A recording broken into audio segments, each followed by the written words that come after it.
Hello बच्चों, class 10th Hindi medium chapter number 15 हम कर रहे थे और इसके हमने 14 तक सवाल कर लिए। उम्मीद करता हूँ कि आपने इन सवालों को अच्छे से कर लिए होंगे। आज आप आगे बढ़ते हैं बेटा क्वेश्चन नंबर 15 पे। ध्यान से देखो, इसमें ऐसा क्या है। बोला गया ताश के 5 पत्तों ईंट का दैला, गुलाम, बेगम, बादशाह और इक्का को पलट करके अच्छी प्रकार से फेंटा जाता है। मतलब अब की बार कुल 52 पत्ते नहीं है बेटा, केवल 5 पत्ते। और कौन से 5 है वो आपको बता दिए गए हैं। फिर इनमें से यादृ इच्छा से एक पत्ता निकाला जाता है और फिर इनमें से अपनी इच्छा अनुसार जो भी पत्ता आप चाहते हो वो निकाल लिया जाता है। पहला पत्ता है, इसकी प्रायिकता क्या होगी कि यह पत्ता बेगम का होगा। तो हमें बेगम के पत्ते आने की प्रायिकता ज्ञात करनी है। तो जो कल हमने बात की थी वो पूरा 52 पत्तों के ऊपर लागू होता है। अभी जो बात है वो केवल 5 पत्तों पे है। तो जैसी कंडीशन है उस अनुसार आपने आंसर देना है। तो बेगम के पत्ते की प्रायिकता ज्ञात करनी है। तो बेगम के पत्ते के अनुकूल परिणाम देखो बेटा। पहला भाग है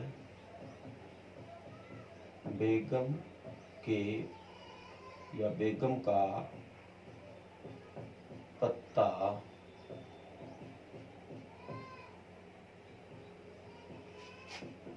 आने के अनुकूल परिणाम। तो बेगम के पत्ता आने की, यहाँ देखो कौन कौन से 5 पत्ते। एक तो ईंट का दैला है, एक गुलाम है, एक बेगम है, एक बादशाह है और एक इक्का है। तो बेगम की एक ही हुआ बेटा। और कुल कितने हैं? तो यहाँ पे जो कुल पत्ता है या कुल पत्ते हैं वो कितने हैं? 5 है। तो बेगम के पत्ता आने की प्रायिकता तो बराबर बेगम के पत्ता आने के अनुकूल परिणाम भाग में कुल परिणाम।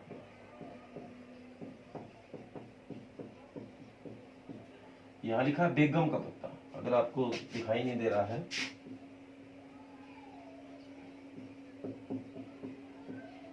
बेगम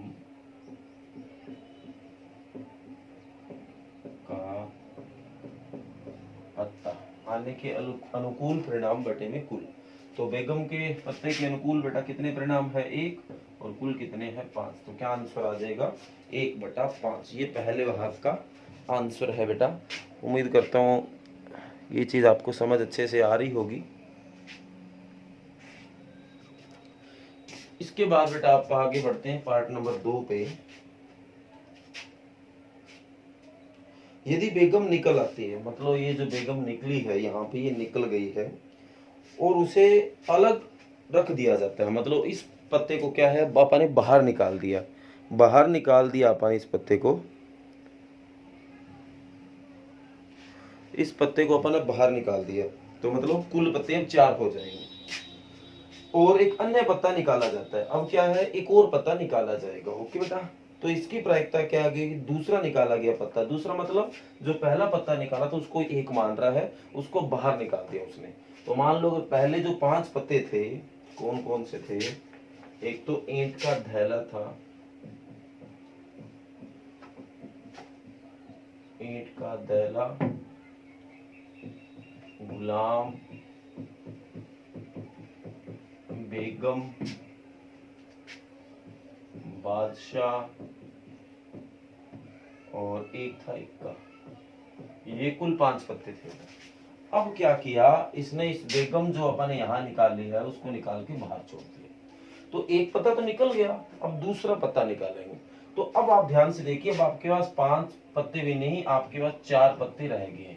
तो कुल परिणाम है वो अब आपके पास 4 है। आप ये चीज लिख सकते हो, यदि बेगम के पत्ते को अलग से बाहर या बेगम के पत्ते को बाहर रख दिया जाता है तो अब कुल पत्ते 4 होंगे। ठीक है बेटा, अगर उस पत्ते को बाहर रख दिया जाता है तो अब जो कुल पत्ते हैं वो 4 रह जाएंगे, न कि 5 होंगे। तो अब जो पत्ता निकाला गया है वो एक इक्का होगा, तो इक्के ही निकाल लेते हैं। तो इक्का आने के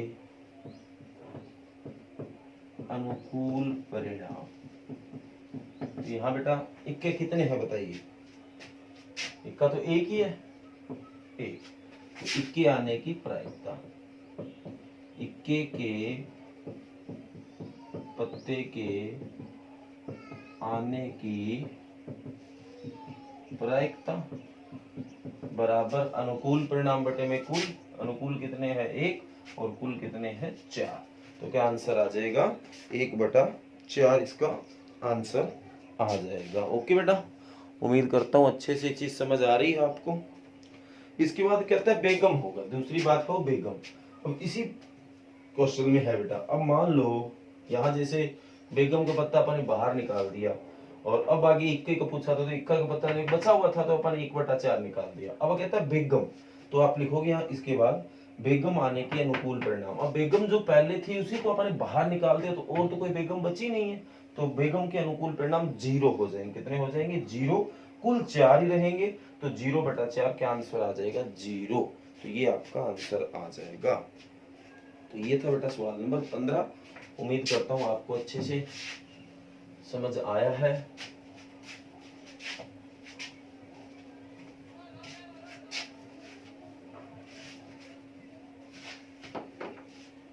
आगे बढ़ते हैं बेटा सवाल नंबर 16। किसी कारण 12 खराब पेन 132 अच्छे पेनों में मिल गए हैं। मतलब 12 खराब पेन है और 132 है वो अच्छे पेन है, तो उनमें मिक्स हो गए हैं। केवल यह देखकर नहीं बताया जा सकता कि कोई पेन खराब है या अच्छा। मतलब सीधा देखने से नहीं पता चलेगा कि ये पेन खराब है या नहीं। जैसे कि मार्कर आज सही नहीं चल रहा तो बाहर से देखने से तो नहीं पता चल रहा कि ये मार्कर सही चलेगा या नहीं चलेगा, वही बात है बेटा। तो इस मिश्रण में से एक पेन यादृच्छिक इच्छा से निकाला जाता है, तो वही बात, इसमें से एक पेन अपनी इच्छा से अपन निकालेंगे। निकाले गए पेन के अच्छा होने की प्रायिकता ज्ञात कीजिए। तो बड़ा इजी सा सवाल है बेटा। तो आप क्या लिखोगे? खराब पेन बराबर 12, अच्छे पेन बराबर 132, कुल पेन बराबर 12 प्लस 132 144। तो अच्छे पेन की प्रायिकता पूछिए, तो अच्छे पेन के आने की अनुकूल परिणाम, तो अच्छे पेन के 132 चांस है तो 132 हो जाएंगे। कुल 144 है, तो अच्छे पेन आने की प्रायिकता, तो अच्छे पेन के अनुकूल परिणाम बटे में कुल परिणाम, तो 132 बटा 144 कट के 12 पे कट जाएगा तो 12 132 पे 11 11 पे जाएगा, 11/12 इसका आंसर आ जाएगा। ओके बेटा, उम्मीद करता हूँ अच्छे से समझ आया होगा। सवाल नंबर 17। 20 बल्बों के एक समूह में 4 बल्ब खराब है। अब क्या कुल 20 है बेटा और उनमें से 4 है वो खराब हो गए हैं। क्वेश्चन कुल मिला के ऐसा ही है। इस समूह में से एक बल्ब यादृच्छिक इच्छा से निकाला जाता है, इसकी प्रायिकता क्या होगी कि यह बल्ब खराब होगा। तो अब क्या कुल जो बल्ब है वो 20 है और 4 है वो खराब है, तो अच्छे कितने होंगे बेटा? 16 होंगे। देखो पिछले क्वेश्चन में क्या था कि अच्छे और बुरे अलग अलग दे रखा था और अपन टोटल 144 कर लिया था। अब क्या टोटल 20 दे रखा और खराब 4 दे रखा है, खराब है 4, खराब 4 दे रखा है, तो अच्छे जो बल्ब है वो 16 है। ओके बेटा, कुल 20, अच्छे 16, खराब 4। अब जो बल्ब निकला है वो खराब है, तो खराब बल्ब आने के अनुकूल परिणाम कितने होंगे? 4 होंगे। कुल जो परिणाम है वो 20 होंगे, तो खराब बल्ब आने की प्रायिकता खराब बल्ब के अनुकूल परिणाम बटे में कुल परिणाम, तो 4/20 कट होके 1/5 आंसर आ जाएगा। इसके बाद सेकंड पार्ट ध्यान से देखने वाला बेटा। मान लीजिए कहता है जो पहले पार्ट में जो निकाला गया बल्ब खराब नहीं है और न ही इसे दोबारा बल्बों में मिलाया जाता है। कहता है कि जो बल्ब आपने निकाला था वो मान के चलिए वो खराब नहीं था, तो बेटा वो खराब नहीं था, बल्ब तो था वो, और अगर वो खराब नहीं था तो वो सही था। तो अब आप एक सेकंड के लिए ये मान के चले कि जो आपने पहले बल्ब निकाला था वो खराब नहीं, सही था, और इसे बल्बों में मिलाया भी नहीं गया, मतलब एक सही बल्ब कम हो गया आपका। ठीक है जी। अब शेष बल्बों में से एक बल्ब याद इच्छा से निकाला जाता है, इसकी क्या प्रायिकता है कि यह बल्ब खराब नहीं है, खराब नहीं है तो अच्छा है। तो देखो बेटा पहले जो क्या था, 4 जो बल्ब है वो खराब थे और 16 अच्छे थे, यही बात है, ऐसी बात थी। फिर हमने क्या किया, एक खराब बल्ब आने की प्रायिकता वाला सवाल किया। अब ये कहता है कि जो आपने खराब बल्ब निकाला था वो खराब नहीं था, वो अच्छा था, और उस बल्ब को बल्बों में मिलाया भी नहीं गया, मतलब बाहर निकाल दिया, तो एक बल्ब वो अच्छा था और वो बाहर हो गया है। तो बाहर होने के बाद अच्छे बल्ब कितने बच जाएंगे बेटा, 15 जो है वो अच्छे बल्ब बच जाएंगे, और खराब तो अपने 4 के 4 पड़े ही है। ओके बेटा, तो ये बात समझ आ गई होगी उम्मीद करता हूँ। तो अब कहता है कि एक बल्ब निकालने की प्रायिकता ज्ञात कीजिए, वो खराब नहीं है। तो बेटा खराब नहीं है तो वो अच्छा है, तो अच्छे बल्ब के अनुकूल परिणाम कितने होंगे, 15, और कुल कितने हो गए, 19, कुल 19 हो गए बेटा, 15 4 19, तो कुल परिणाम 19। तो अच्छे बल्ब आने की प्रायिकता बराबर अच्छे बल्ब के अनुकूल परिणाम बटे में कुल परिणाम, तो 15/19 आपका आंसर आ जाएगा। ओके बेटा, तो उम्मीद करता हूँ ये चीजें आपको अच्छे तरीके से समझ भी आ रही है। इसके बाद बढ़ते हैं बेटा आप क्वेश्चन नंबर 18। कई बार पेपर में बना बेटा, कई बार। एक पेटी में 90 डिस्क है, एक पेटी है बेटा इसमें 90 डिस्क है, जिन पर 1 से 90 तक संख्याएं अंकित है, और उनके ऊपर ना संख्या लिख रखी है, पहली दूसरी तीसरी ऐसे, तो 90 तक संख्या जाएगी। यदि इस पेटी में से एक डिस्क यादृ इच्छा से निकाली जाती है, वही अपनी इच्छा से, मतलब एक यादृ जो इच्छा मैं बोल रहा हूँ, इसका मतलब है बेटा कि हम सिलेक्ट कर रहे हैं इसको।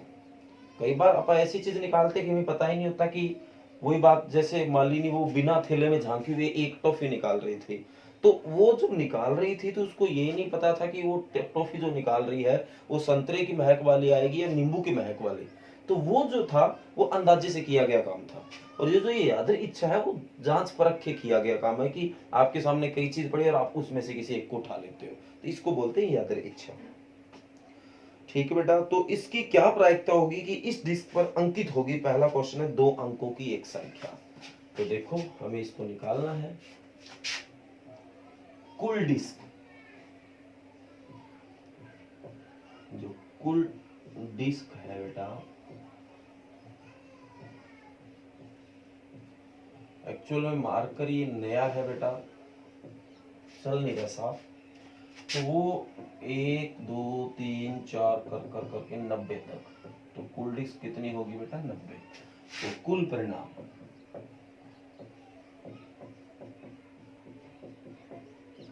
बराबर कितने होगी, 90। ओके बेटा, क्योंकि हमें कुल परिणाम से मतलब होता है, ये वैल्यू इसको नीचे रखते हैं। पहला क्वेश्चन है 2 अंकों की एक संख्या, तो हम इनमें से डिस्क को सिलेक्ट कर रहे हैं। तो पहला है 2 अंकों की संख्या वाली डिस्क आने के अनुकूल परिणाम। बेटा जो भी डिस्क आएगी उसके ऊपर 2 अंकों की संख्या लिखी। आपको पता है 1 से लेकर 9 तक तो अंक ही एक होते हैं, तो कहां से स्टार्ट हो सकती है, 10 हो सकता है, 11 12 13 से कर करके कहां तक जा सकती है, 90। तो ये कितनी संख्या अनुकूल हो सकती है, तो 9 नंबर कटे हैं तो ये 81 बच गई है। ओके बेटा, तो कुल परिणाम ऊपर है ही, तो 2 अंकों की संख्या वाली डिस्क आने की प्रायिकता, तो वही बेटा अनुकूल बटे में कुल, तो अनुकूल है 81 और कुल है 90, तो 81 कितने पे कटा, 9 पे, और ये 10 पे, तो क्या आंसर आ गया, 9/10। तो ये है पहला पार्ट बेटा, उम्मीद करता हूँ अच्छे से समझ आया होगा आपको।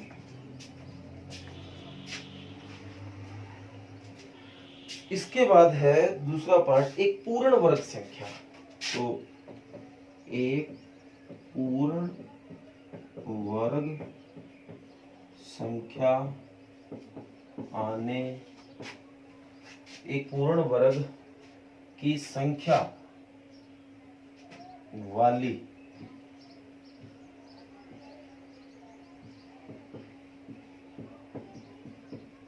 डिस्क आने के अनुकूल परिणाम। तो एक पूर्ण वर्ग संख्या बेटा जिनका वर्गमूल निकल सकता, पूरा पूरा निकलता है, जैसे 25 का 5 निकलता है, 16 का 4 निकलता है, 9 का 3 निकलता है, तो 1 का निकलेगा, 1 का 1 होता है, 4 का 2 होता है, 9 का 3 होता है, 16, 25, 36, 49, 64, 81, आगे 100 होता है, और ये संख्या 90 तक है तो नहीं जाना आपको। तो ये कुल मिला के कितनी संख्या हो गई? 9। तो एक पूर्ण वर्ग संख्या वाली डिस्क आने की प्रायिकता। तो ये भी अनुकूल बटा कुल, तो अनुकूल है 9 और कुल है 90, तो ये 1/10 आपका आंसर आ जाएगा। ओके बेटा, इसके बाद तीसरा पार्ट पढ़ते हैं अपन। 5 से विभाज्य, मतलब जो भी संख्या आएगी वो 5 से भाग होने वाली आएगी।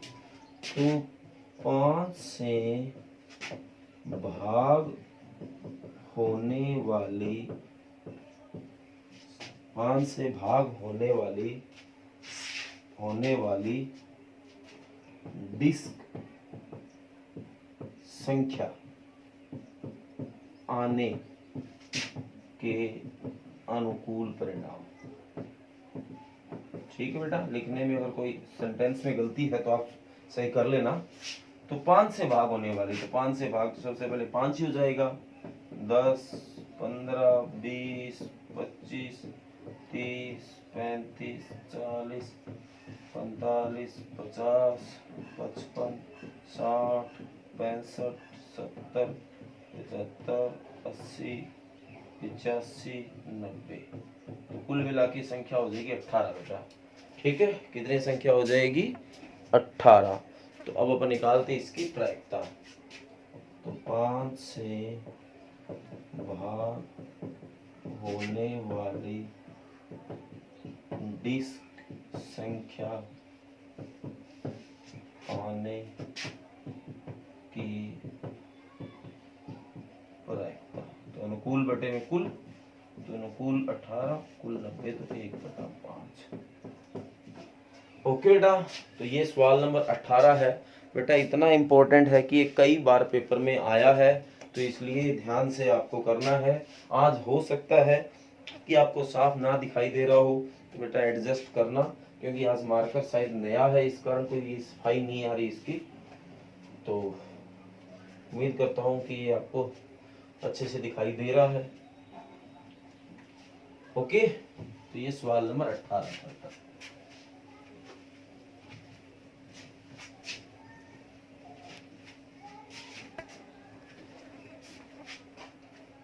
आगे बढ़ते हैं बेटा, सवाल नंबर 19 कहता है एक बच्चे के पास ऐसा पासा है जिसके फलकों पर निम्नलिखित अक्षर आपके लिखे पड़े हैं। पासा वही बेटा सांप सीढ़ी वाला, A, B, C, D, E, A। और इस पासे को एक बार फेंका जाता है तो इसकी प्रायिकता क्या होगी कि A प्राप्त हो और बाद में D प्राप्त हो। तो देखो बेटा, अब ये अगर पासे की बात करें तो एक बार आपने नाम पढ़ा होगा, पता नहीं दूसरा सवाल कर रहे थे या तीसरा, समप्रायिक, इक्वल आउटकम। इक्वल मतलब लाइकली आउटकम, मतलब बराबर आने के चांस। अगर मान लो ऐसा पासा अगर आप फेंके तो आप देखो यहाँ पे इक्वल आने के चांस नहीं है। ए कितनी बार आ सकता है? 2 बार आ सकता है, और ए को तो 2 मौके मिल गए, पर बी को कितना मौका मिला? ए की सी को कितना मिला? ए की डी को कितना मिला? ए की और ई को कितना मिला? ए की। तो ये जो चीज है वो समप्रायिक नहीं है। अब समझ गए होंगे आप शायद उस सवाल में जो बात चल रही थी। तो यहाँ जो कुल परिणाम है वो 6 हो जाएंगे। तो कुल परिणाम बराबर 6। तो ए आने के पहला भाग है आने के अनुकूल परिणाम। तो ए आने की बेटा कुल कितने अनुकूल है, 2 है, तो ए आने की प्रायिकता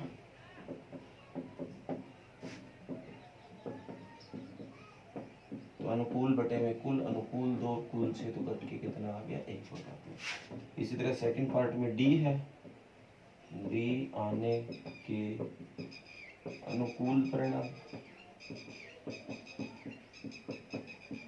बराबर एक या डी एक ही बार आया है, कुल परिणाम सॉरी प्रायिकता डी आने की अनुकूल 1 और कुल 6, तो क्या आंसर आ जाएगा 1 बटा 6। उम्मीद करता हूं कि ये चीज आपको अच्छे से समझ आई है, क्योंकि ये क्वेश्चन इजी था बेटा। तो आज आप जो वर्क करोगे वो 19 तक क्वेश्चन करोगे, और कल कोशिश करूंगा कि इसको कंप्लीट मैं कर दूं, पूरी कोशिश रहेगी, और इसके बाद फिर आप इसके उदाहरण करेंगे। तो आज बेटा आपको 19 तक जो क्वेश्चन है वो अपनी फेयर कॉपी में करने हैं। इसके साथ साथ आपको बता अपन रिवीजन करते हैं। तो पीछे जो अपन रिवीजन की थी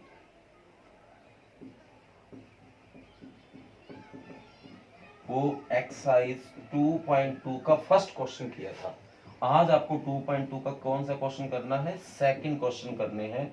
इसके भी 6 पार्ट है, और बेटा ये बात ध्यान से सुन लेना, जो एक्सरसाइज 2.2 है जिसका मतलब पहला क्वेश्चन अपन ने कल किया था, मतलब परसों किया था, और आज अपन इसका दूसरा क्वेश्चन कर रहे हैं। देखने में पार्ट उसके भी 6 हैं, पार्ट इसके भी 6 हैं, पर बेटा दोनों मोस्ट इंपॉर्टेंट क्वेश्चन है। मतलब क्वेश्चन नंबर 1 और क्वेश्चन नंबर 2 की बात कर रहा हूं। और बहुत बार, या यूं कहे हर बार, हर नहीं तो 90% चांस में मान के चलता हूं कि 2.2 में एक क्वेश्चन पक्का आएगा। चाहे वो पहला आ जाए चाहे वो दूसरा, वो मैं नहीं कह सकता, पर पहले क्वेश्चन का कोई भी एक पार्ट आ सकता है या दूसरे क्वेश्चन का कोई भी एक पार्ट आ सकता है। इतने इंपॉर्टेंट ये दोनों क्वेश्चन है। तो आप ये ना देखें कि 6 पार्ट है आपा 3 कर लेते हैं, 4 कर लेते हैं। अगर ऐसे करोगे तो बेटा, तो कई बार आपा कोई पार्ट एक छोड़ देते हैं और पेपर में वही आ जाता है। तो इसलिए सारे के सारे पार्ट आपको करने होंगे, और 6 पार्ट ही देख के आपको इतने सम दिए। अदरवाइज नॉर्मल क्वेश्चन बड़े होते तो अपन 4-5 क्वेश्चन और देते। तो ये 6 पार्ट देखें, इनको 6 क्वेश्चन मान के आपको दिए गए, ये नहीं कि आपको एक क्वेश्चन दिया 6 पार्ट 3 कर लेते हैं। नहीं बेटा, अगर इसके 6 पार्ट है, 6 के 6 पार्ट आपको रिवाइज करने अच्छे से। और आज जो आपको लिखने वाला वर्क है वो एक्सरसाइज 15.1 के 19 क्वेश्चन आज हमारे हो गए हैं। यहां तक अपनी कॉपी बेटा तैयार कर लेना। Okay, thank you.